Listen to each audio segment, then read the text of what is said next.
Yanis est apprenti logisticien en 2e année au réseau hospitalier neuchâtelois. La profession convient particulièrement bien à son caractère.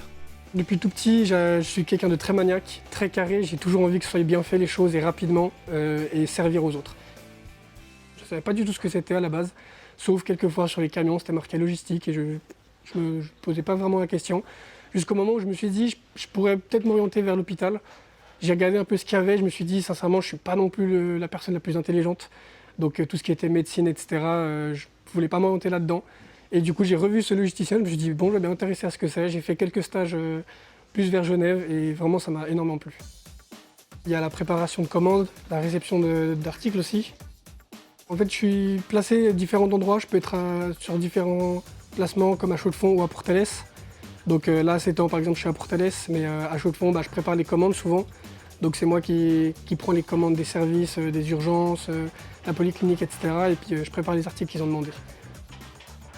Pendant la préparation de commandes, en fait, on est sur l'ordi pour juste entrer dans le système.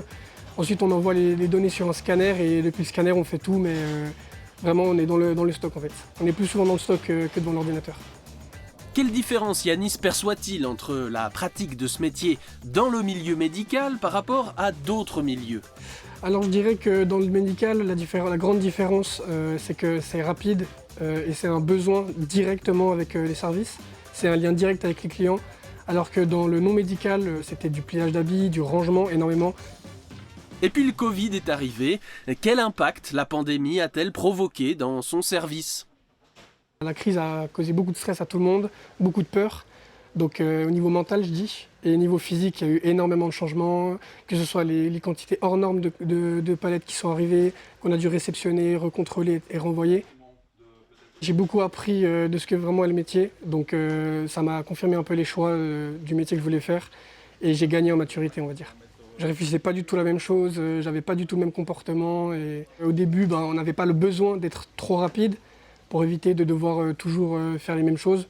Et là, depuis la crise, on a dû vraiment se speeder tous ensemble et puis aussi la compréhension avec les collègues, l'entente qu'on a. C'est vraiment un pas en avant que j'avais fait parce qu'avant j'avais du mal à me livrer, on va dire. Et là, on avait vraiment le besoin de se parler, de communiquer ensemble pour avancer, quoi. Je suis vraiment bien là où je suis bien calé, donc ouais, c'est beaucoup mieux. Ouais.